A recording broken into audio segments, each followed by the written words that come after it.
You're listening to the Armchair Cricket Podcast.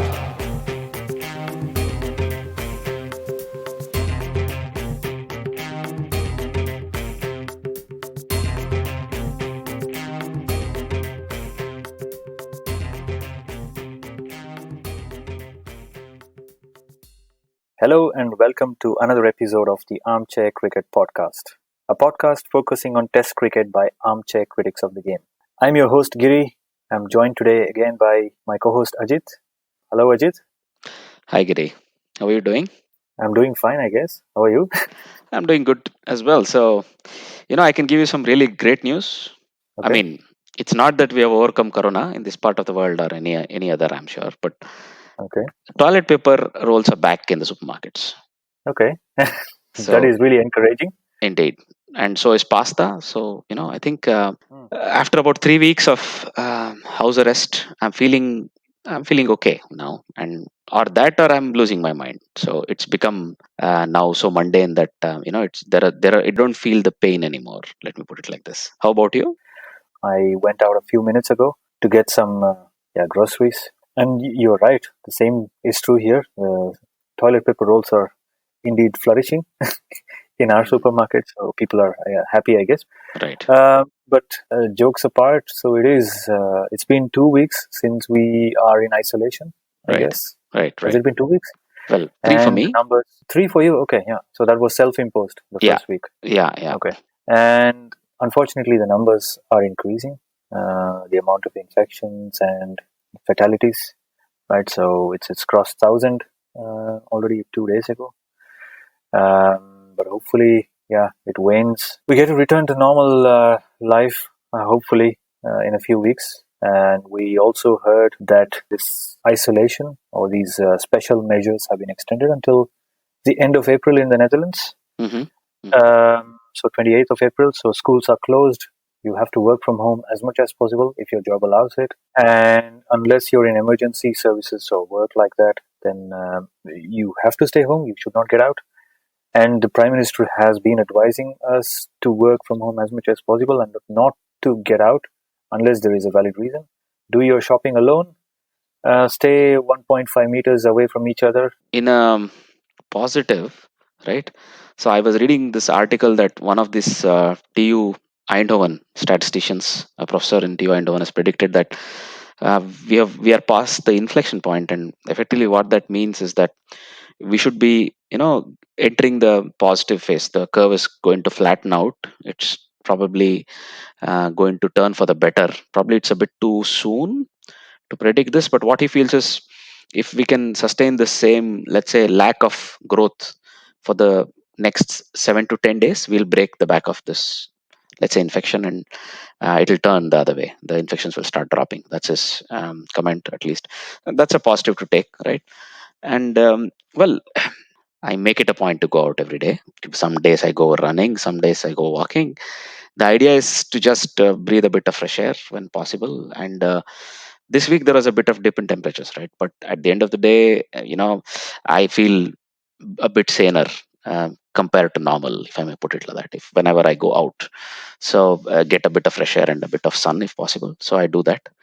But yeah, I mean, look, definitely when you look at the whole status of the world, I mean, America is suffering quite a lot, and Italy and Spain, we know, and China. So I think there's a little bit yet left, but we are, let's say, in the middle of the fight, and let me say the light at the end of the tunnel is not too far. We just have to keep fighting, follow the rules, whatever are, wherever we are, whatever the government has suggested, follow the rules, and then we're going to fight and get through this. So, you know, if you were to get into the cricketing world and how the cricketers are being able to contribute, we know Heather Knight, the England women's cricketer, she's signed up as an NHS volunteer. She's one of hundreds of thousands who have actually done this in England, right?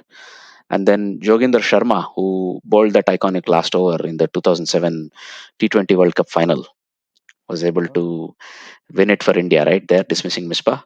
Well, I have a joke about it, remind me, but on a serious note, he was able to, get back to his duty as a cop. So he's a a superintendent in Haryana Police. So he was able to do his duty there, and he got some laudits from ICC as well. I think you saw these reports, Giri. Yeah, so I think it's a great job that a former cricketer is doing. It should definitely be recognized and admired by all the people. By the way, what was the joke you were referring to? Well, I must give credit to a friend of mine. I don't want to name him on the podcast, but Uh-huh. I know he's listening to it, and you know who you are. So, Misbah discovered the oldest truth about Indians apparently on that day. Can you guess what that is? No idea, Mike. There's always a Malayali around the corner. I don't know if you Ah, remember how he got out.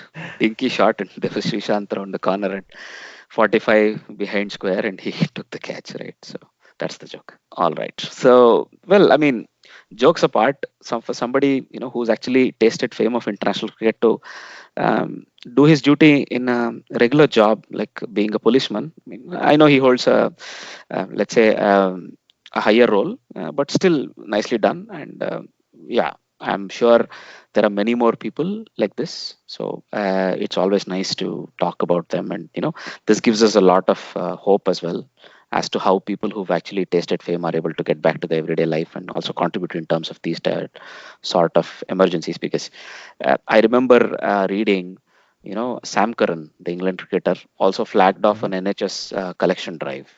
Right, he did it from his house, but he was still able to contribute and kick it off. So that I think he contributed and started it off for NHS in England to collect some money and start, advertising for volunteers. That's nicely done by him. So, when it comes to a slightly sad turn of events, coronavirus has claimed its first victim in the cricketing administrative world, right? So David Hotchkiss, who's Lancashire's chairman, has unfortunately died after contracting coronavirus. So we condone his death and we offer our condolences to his family and friends. So he was 71. He was not a younger man, but still somebody who was so closely associated with the club for long, they say, and he had some grand plans still for the club. So that's very unfortunate to hear that somebody like this has passed away due to these sad times due to this virus. So we would like to say we are sorry to hear this. Well, I mean, there are some other interesting discussions when it comes to players doing their bit. Australian players, at least the men, are sort of preparing to take a pay cut because their contract negotiations are unfortunately, not taking place because of this delay, right? But on the other hand, PCA, the Players Cricket Association in England, has rejected the initial offer from ECB that they want to cut 25% of pay package, right? So for at least 3 months, they wanted to offer or made an offer of cutting 25% of the pay, and English players were not really happy. So they seem to have turned it down. But I think you had some other numbers, Giri, you were quoting to me off air, right? About how much contributions have been made by the cricketers themselves. If I remember right, I think there was a contribution to the amount of £500,000, £500,000 or something like that, contributed by the cricketers themselves. So, which is a substantial number, if you ask me. Wow. And Yeah. if I also thought I read somewhere that the women's cricketers have offered to take a pay cut, but I'm not sure if the men's cricketers are also doing that. But isn't there another organization or an association, players association, who actually decide over these things? Well, they represent the players. It's called PCA, the Professional Cricketers Association, right? And these are the people who negotiate pay on behalf of the centrally contracted players in England. So I think we hear some, let's say, contradictory reports. So I think we should wait on this. So let's wait for this whole thing to play out. Look, ECB has made a projected loss of 300 million pounds in case the summer season gets cancelled, right? And this includes the county season, the one-day championship, as well as your favorite, the 100, right? And on top of all the international cricket that is played during the season, that's a lot of cricket to lose, and losing 300 million pounds can really affect any cricketing body, even ECB. So it's not going to be an easy choice. So I think we will shortly see some very tough choices from cricketing boards. So as I said, some players like the Australian cricketers are already sort of preparing for it. I mean, even BCCI is probably facing a similar problem, or let's say, he has to tackle such an issue when it comes to whether they can do the IPL or not. Because I still hear some positives. There are still many players like Ben Stokes, Josh Butler, who are already in India, who are saying sort of they would like to play a shortened version at all. So most cricketing boards will have to take a harsh call on this, because look, England were scheduled to play West Indies in the early summer in a test series, then Pakistan. So that means, a lot of international cricket, given that there is no chance of cricket resuming before 1st of May, right? And these cricketers, I don't know what sort of shape they're in. It's not like they can go immediately from 1st of May as soon as they're given a go, right? That means 2 to 3 weeks of lead time might have to be given to them to get fit and get into the right frame of mind, right? So that means I don't expect any international cricket before 1st of June, to be frank. That means at least the initial tour is completely washed out. Maybe the tour that would happen in the latter half of the English season can at least go ahead. So, this brings me to the next point, which is that, Misbah ul Haq, who's the coach and chief selector of Pakistan men's cricket team, was giving his opinion about, maybe the WTC should not be truncated, because a lot of international cricket. So I just mentioned 2 international series concerning England. There's a third one, which was England's cricket series against Sri Lanka, which they had to leave and come back home, right, because of this coronavirus crisis. So that means all of these international tours being cancelled and all of this international cricket not going ahead will really affect the World Test Championship. And Misbah ul Haq felt probably, in order to try to end it in 2021, if some of these tours are not considered or somehow compensated in some way, that might not be right for many of the teams who might be a bit low on the championship table right now, but might still gain or might still get ahead and get a chance to compete in the final. So he said, let it play out. If you want to include another season and then play the final, maybe that makes more sense, right? So, Giri, do you think that's a good idea that the World Test Championship could be delayed and maybe the final should be held in 2022? I think that's a very good idea. I think it's too big a tournament or too big a championship event to be truncated. It should still run its course. So the number of matches that have been scheduled to be played between teams, we should still go through that. And if it takes another year, no problem, because anyway it's played over a couple of years, right? So the World Test Championships began in 2019 during the summer, I think, in the Northern Hemisphere, and then from then on Exactly. it would be 2 years until we would play the finals at Lords. So it's anyway spread across 2 years. Why not move it? I think it's a good idea. I fully agree with that. It's not like a T20 tournament where you can give up a few matches and still not lose the spectacle, because it's not just entertainment. It's actually the real test of skill level of all players involved, and we should not tamper with it, in my opinion. I think it should. It's of course Test cricket. Right? It's the purest form of cricket, and we don't want it to get curtailed, even if it takes additional year. It's okay, in my opinion. That's a very good point. No, and I agree with you. I think Misbah has a very valid point there, and if that's what it means, then why not extend it? Why not extend the World Test Championship to at least go another half year, if not a whole season, right? So it makes sense. Let's see how that goes. Or Now, maybe sacrifice a few limited overs matches in between.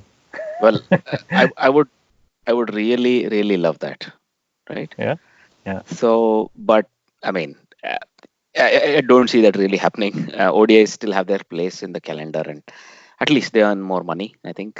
So, if ODIs and T20s make sure Test cricket lives, then I don't mind that, right? Yeah. So, we'll see. Right, going forward, I think ICC might take a prudent call and let the Test Championship extend beyond a certain time. Yeah. All these are serious talking points, but I don't know if you've heard, the pandemic has actually halted the Australian cricketing wedding season, right? Because apparently in Australia, May is the scheduled wedding season, because this is Okay. sort of end of their summer and before the winter season really kicks in. So many players like Adam Zampa, Jess Jonassen, like Jackson Bird, Mitchell Swepson, Andrew Tye, Darcy Short, Alistair McDermott, Caitlin Friett. So many names. Also people like Glenn Maxwell, Pat Cummins, right? They've had to postpone their wedding plans, because most of them were around this period, April, May. So considering you don't want to get married in a room in front of a registrar, I'm sure. So maybe they're forced to postpone all of these wedding plans. So this is another tangible effect on how people's lives are getting affected, because we can talk about it in a jovial manner, but a lot of preparation goes into each wedding, right? So you would book many of the involved services months, if not sometimes years in advance. So that would really mean a lot of, you would pay advances, and a lot of this would get hit. Not to mention the services themselves, right? Catering people and people who have venues that they can take care of, and it's a really big thing that this is affecting. I mean, I was reading recently, um, the effect it has on everyday lives are that we are sort of now hunkered down, and we are waiting for the storm to pass, so to say. But the real devastation will actually be visible once we come out again. Once the storm has passed, once coronavirus has gone through our lives, we'll really see what economic impact it had. Because just a number I read was so staggering. Giri, can you guess the amount of economic impact postponement of Tokyo Olympics by 1 year has actually made? Have you read this report by any chance? I don't think I have. Let me have a guess. Go on. Is it in the billions? Yes, it is in the billions, unfortunately. Okay. Let's say about 300 billion. Not bad at all. You actually went well beyond the estimate. But Okay. yeah, so the estimate was about 124 billion Okay. Ooh. US dollars. Mhm. So that's a terrifying number, man. I mean, that's more than the GDP of many a country out there, right? Mhm. So um, that's the amount of impact, unfortunately, postponement of an event like the Olympics has had, right? Yeah. So it's terrible, and that's why I said we'll have to wait this out. But for now, we hunker down. We wait for the storm to pass, right? Uh, I now I wanted to make a jovial point here about IPL and how much of Make an it. impact it would be.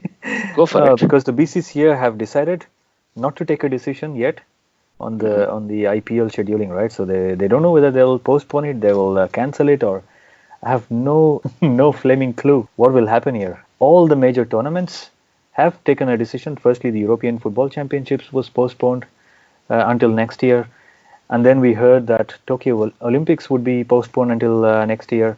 We also heard that Wimbledon would be cancelled this year in the middle of English summer. That's one of the highlights of English summer. And even that Right. is cancelled. And I don't know if, I mean, I don't even want to compare IPL with Wimbledon, but if Wimbledon has been cancelled, it still staggers me that they haven't been able to decide. I'm sure there are certain factors where you kind of have to appease all the people who are putting money into that tournament or whatever you call it, piece of Mhm. TV entertainment. So I think there is a lot of money that will be lost if they cancel it. So they're probably trying to delay the inevitable.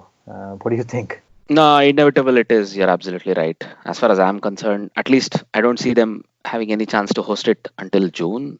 That basically means you'll have to find another calendar somewhere later in the year. Maybe have a mini IPL, like a 1 week, 10 days thing, or as you said, do two IPLs next year or whatever.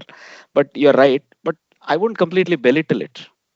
Hmm. So what I'm trying to say is it has added a lot of value to Indian cricket for sure, and also to a lot of cricketers out there from the world. Hmm. Of course, it's a spectacle for spectacle's sake, but it has also made at least I can see the peripheral benefits, the more professionalization of the Indian cricket setup, the teams themselves, the players, right? So, I mean, we can get into it at another time, but at the end of the Yeah. day, I can completely agree with you that probably announcing that postponing it would be the prudent move from BCCI's perspective. Going further, Edgbaston has also become a COVID testing center, right, Giri? So we also heard about Eden Gardens, right? I think we spoke about that last time. That Eden Gardens was also being converted into one of such. I don't know if it was a testing center, but I think they provided some facilities over there. Right. So it's good that the cricketing world is now trying to help in whatever way they can. It's fantastic that Edgbaston, yeah, one of the very famous cricketing venues in the English summer calendar. I think wasn't there the first Ashes Test last year that was played at Edgbaston? I think it was. Yeah. Well, give us the latest update from your viewing of the test then. Come on. Didn't you watch it Well, yourself? I've not been able to overcome my prejudice against reality TV. What can I say? I will one of these days, I'm sure. Not yet, Yeah, though. yeah. Okay. Plenty of I, sci-fi left. plenty of sci-fi left. Yeah, yeah. Yeah, Uh, yeah. I mean, I don't want to describe everything in a lot of detail, but I can say that I finished the whole season, all the episodes. The moment I started one of the episodes, I think it was probably the India Australia series, where Hmm. I had stopped.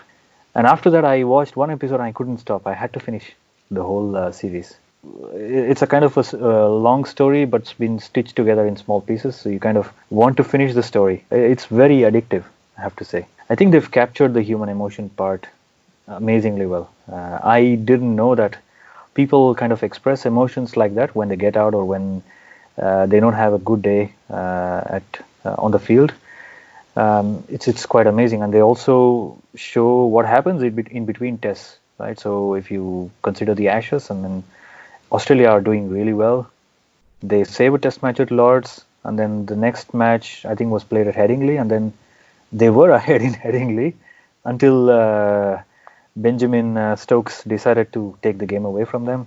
And then from there Mm. on, the emotion, the changes in emotion, I think it's amazingly captured. You have to see that episode especially. It's a kind of elephant in the room scenario where Hmm. they all identify faults, including the captain, and the captain is amazingly forthcoming, and he's let's say confessing, saying, "I have made a mistake here. I could have done this better." It takes a lot of courage to basically let down your guard. I like that part especially, and then of course you kind of see where they head from there, and then the team keeps improving. They retain the Ashes, so you can see a team who are lost in the beginning of the series.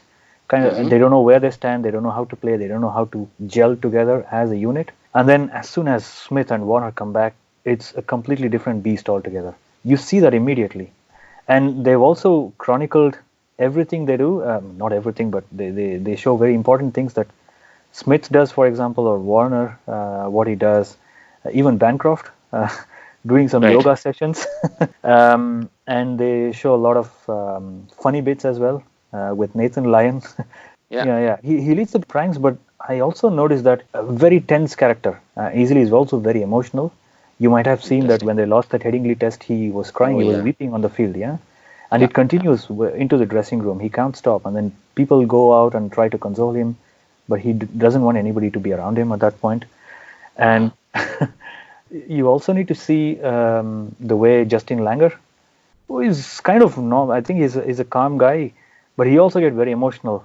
They don't have enough reviews left, so they don't get that LBW against Nathan Lyon. Hmm. So Ben Stokes remains there. I think it's probably just 5 or 6 runs before the end of the match, Yeah, and yeah, then yeah. Justin Just Langer literally gets one so out then. furious. Indeed, yeah, Yeah. Justin Langer gets so furious. He kicks the bin, that's a dustbin next to him, and all the trash gets spilled on the floor. He picks them all up and then puts them back in. You have to see those Mm-hmm. things. I think those are amazing little things which captures what goes on in the dressing room. Every single run, every single dot ball, every single wicket being cheered. I would love to see something like this done with all the teams. I have to say, I don't think they will all agree, but I mean, I need to say I'm very happy that the Australian team, they allowed people to film them. You should watch. I hope you have started watching by the time we speak again in our next episode. Let me tell you a secret, or let me paraphrase it in one of the parables that we hear about Indian television. Why do Indian movies have so much dancing, singing, and unbelievable things? Because in their everyday life, there is too much reality. They don't Hmm. want to go to a theater and watch the same thing again on screen. Do you understand why I don't watch the test? Okay, but All there is right. enough reality TV around which is total crap, and this is not crap. I can tell you honestly, Mm, this is not crap. all right. Nah, I'm just I don't joking. don't But get me wrong. I'm not trying to make an endorsement for this series. you should, if you Nobody's like it. paying me anything for doing Uh, this. they must then. They might as Yeah, well pay you. You seem to be doing a great job here, yeah. right? I'm only doing that to you, of course, and to our listeners. But Mm, no, but honestly, I think this is something you should not miss. Before they take it agreed. off air, you should do it. No, I don't think they'll take it off air. I'm even seeing a second series coming based on its popularity, by the way. But what I would like to definitely give them the credit for is having the guts to expose the, let's say, the dirty linens that are being washed, right? That too in such a trying time. So Australian cricket was going through an up and a down at that point in Mm. time because you saw what was happening with those two key players missing, and Australian team obviously was taking a beating, right? Still, Mm. for them to allow cameras into their dressing rooms in such a pivotal stage of the sport, so to say, in Australia itself, right? That was very brave of them. So for that, I would like to give them kudos. As well, look, there is a lot to learn from how Australians deal with defeat, and how they deal with the joys as well as the losses that they face on the field. So that's something I'm sure every cricketer, every aspiring cricketer out there can actually learn from. So these are the things I'm sure it's a nice thing to see. So I will do it. It's like this. Let me give you another example. I have never read anything from the Harry Potter series. I have never watched any of those movies. I have left it for when, at a later point in time in my life, when I'm old and gray, and when I have the patience for it, I will probably do it. So we'll see. Yeah. Well, I might actually revisit the test much sooner than that, right? We'll see. I must confess, I haven't also read or seen any Harry Potter movie. So I'm also not one of those Hogwarts fanatics.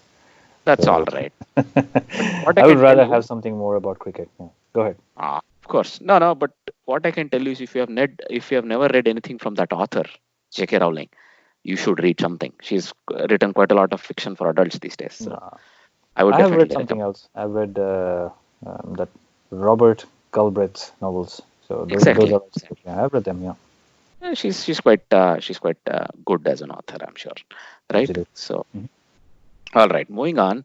I don't know if you were if you were able to catch this retro live matches that Cricinfo is doing. So recently they did the semifinals and the finals of the Cricket World Cup 2011. At least the finals I was able to follow a little. Giri, did you catch any of these?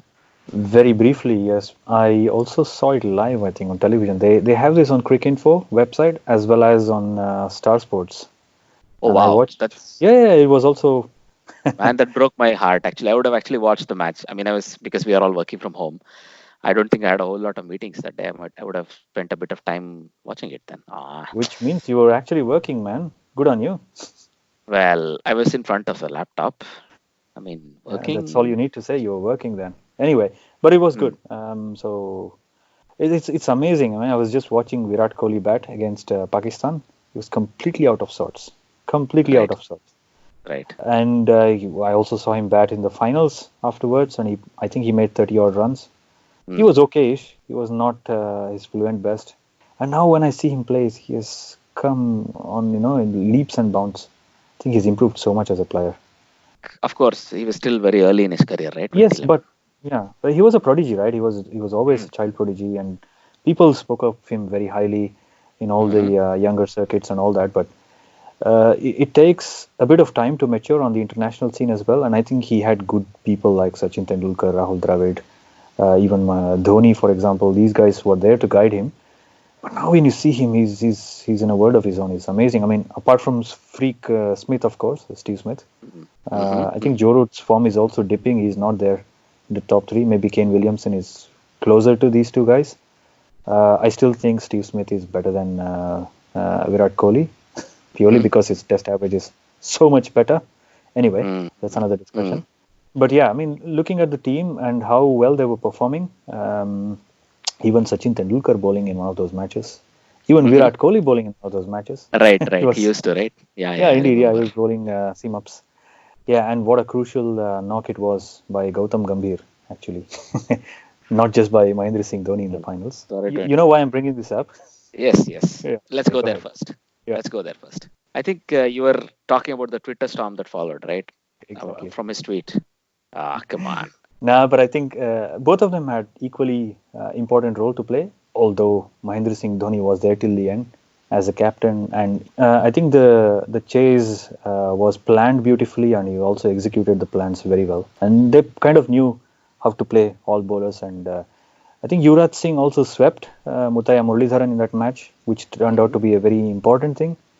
He was always struggling, and I think Yuvraj Singh has even come out in public and then said that he couldn't read Muralitharan, and Sachin apparently advised him to sweep, and that kind of unsettled Muralitharan's line and length, and that indeed worked in India's favor towards the end. But I also have to applaud, forget about India for a moment, but I also need to applaud Jayawardena, classy and nonchalant player Jayawardena. It was an amazing century. He looked so amazingly fluent. His square cut a ball that Virat Kohli bowled, seam up delivery. Mhm. He barely touched the ball, man. It went off the middle of the bat down to backward point boundary. It was. He was looking so good in that match. Of course. Nah, he was poetry in motion for sure. Yeah. Yeah. Right. Coming back to a couple of those points that you said, look, Mm, I personally feel Gautam Gambhir did not get the due credit for the innings that he played. Look, in one of those big matches, you need somebody in the top three holding the innings together, especially in a chase of 275, right? And as much of credit that Dhoni gets for playing that finisher's innings, I'm going to personally say I would rate Gautam Gambhir's innings a little bit better than that, simply because it was him and Kohli that set up the platform, which him and Dhoni, and then Dhoni and Yuvraj were able to take it to the finish, mm, right? mm, Let's never take that away. Those two partnerships that Gambhir played, they lost Sehwag in the first over, right? Tendulkar in mm, the fifth or the sixth over, and then this guy and Kohli first absorbed all the pressure, but the run rate was not still too below the required. So at the 20th over mark, I remember they were around 5.5 an over, right? Then came the little bit of a circumspect period where these two were able to take it through. This was Dhoni and Gambhir there between over number 20 and 30, right? There, I would like to give a lot of credit to Gambhir. Dhoni took his time initially, right? So there, it was not like he was struggling. It was not like the World Cup semi-final that we saw in 2019, but there was a difference there. And Gambhir was the cog in that wheel, or let's say the guy who was greasing the wheel so smoothly until Dhoni got his gears in order. So I would like to give that much more credit to Gambhir. Look, I mean, the Twitter storm that followed his tweet, I mean, that was probably not required. But setting that aside, I would like to think Gambhir was the one who set up that win. Dhoni was the one who took it to the end. It's like, all of these magical midfielders, if I were to compare it to football, all of these magical mm, midfielders who set up that amazing pass, which a striker who has the firepower goes and finishes it. Both mm. of them are usually given the credit. So that's exactly the role I see in this scenario. Yeah. So that's my personal opinion, right? The other Yeah. thing, I don't know if you saw Kohli's interview about how much he was devastated after the 2014 England tour. He failed like terribly in that tour, if you remember, and India lost very badly, and right 4-0. So there, that was the making of him. He says if he had not overcome the struggles that he faced after Mm-hmm. that tour, the mental struggles, he would Mm-hmm. not be the player he is today, he says in an interview in Cricinfo. So Mm, I would recommend that interview if you're a cricket fan and if you're a Kohli fan. So that's fantastic. So probably 2011 was when he thought he could achieve a lot, but 2014 was when he really understood what international cricket is, what it is to face a swinging ball with somebody like Anderson bowling, right? mm, How they would dissect you out, right? Dissect your technique out. So that was fantastic to read as well. So, well, I mean, it's very nice to go back to talk about the final of 2011. It's always an iconic moment. It's always one of those moments in our lives, at least us cricket fans, where you would always remember where we were and what you were doing, right, Kiri? absolutely. So, Absolutely. Mm-hmm. fantastic, fantastic final. So, if you were to move on, if you were to look at some of the other news surrounding cricket, apart from COVID, that is. So you have Dane Pete, who's taken the other route now, because Dane Pete has switched off his career in cricket in South Africa. That is, at least. So he says he's put a stop to his cricket career in South Africa, and then he's pursuing a minor leagues career in the US. Now with UK having Brexited from the EU, so to say, Mm-hmm. there is no chance of this. The context of a callback is now non-existent, right? Because they are no longer a member of the EU. So as a result, the callback route is closed now for South Africa and many other countries. So there may be this shift in paradigm. USA might be the new destination. They say, just to give you a parable, like what happens to the dying embers of the career of a EPL player, the English Premier League, right? So they go to China. So China is always the destination. So it's something like that. Now America might become the new China as far as some of the cricketers who want to extend. It's mostly the T20 leagues for sure. So once you have a steady job, let's say you have a steady job where you play in the English counties in the summer, what would you do in the winter? Probably go to the United States or some other place and you play in the minor counties, right? So it also brings, apart from you being an international cricketer, you going there and playing your game, teaching and bringing their cricket to giving them some professionalism, right? That's a good thing. But also it gives you a chance to better your own lifestyle, living in Europe or living in America. So that's another thing, right? So that's an interesting news. And of course, an unfortunate news again, Tony Lewis, the professor who was the first with Duckworth, who came up with the Duckworth-Lewis-Stern algorithm that we use today for determining the scores in our unaffected ODI or any limited overs game, has passed away. So we have not heard if he's passed away due to coronavirus. We just know he's passed away due to old age. So we can condone his death, and we offer our condolences to his family and friends, and to all cricketing fans. We always have a mocking tone when we talk about DLS. Can anybody understand it? Yada yada yada, right? But that and RJD, the RJD method that's used in BCCI matches, domestic matches, right? These are the only two algorithms that have come up. We have so many people who are interested in cricket, and so many people who have probably a statistical or a mathematical background. Not many have been able to come up with a algorithm, and this algorithm, the Duckworth-Lewis-Stern, DLS one, that is now used in international cricket. So kudos to Duckworth and Lewis initially, and then now also Professor Stern from Australia, who run this algorithm and keep it going, and or keep updating it, right? So also, as I said, the rest of the cricketing world, I'm sure, is also mourning his demise. So I hope wherever he's, there is no rain, and he's watching cricket on a nice, bright, sunny day, so he doesn't have to use his own algorithm. So moving on. Now, if you were to take a quick look at the trivia question from the previous week was a little bit of a toughie. So we asked who was an international cricketer who lost his life in the last great pandemic. So the last great pandemic was the Spanish flu that extended from towards the end of the World War I to 1920. So the only recorded international cricketer who lost his life to the Spanish flu was apparently Reggie Schwartz of South Africa. He has a very, very fantastic career. He was a cricketer who played in the English leagues, but he could not really make a name for himself. So he went to the colonies, he went to South Africa, and then came back as a leg break bowler. I forget his name, the new Sri Lankan spinner that we see. He bowls more googlies than leg break. So he bowls like 4 googlies in an over and maybe 1 or 2 leg breaks. So or even Rashid Khan does that, right? So his attacking weapon is actually the googly. So Reggie Schwartz was the first of this kind. He had apparently a very lethal googly, and googly was still not so known in the cricketing world.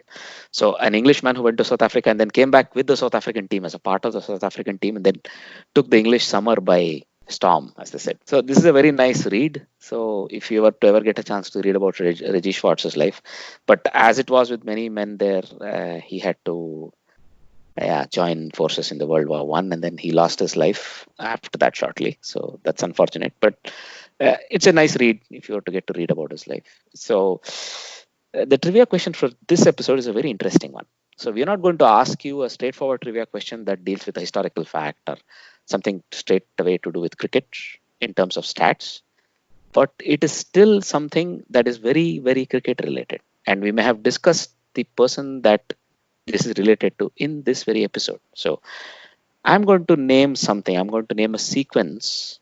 Can you name what the sequence actually is? So left pad, right pad, box, 1 tap in the middle, 2 behind the foot, look up, 2 behind the foot again, look up, 1 tap, and then good to go.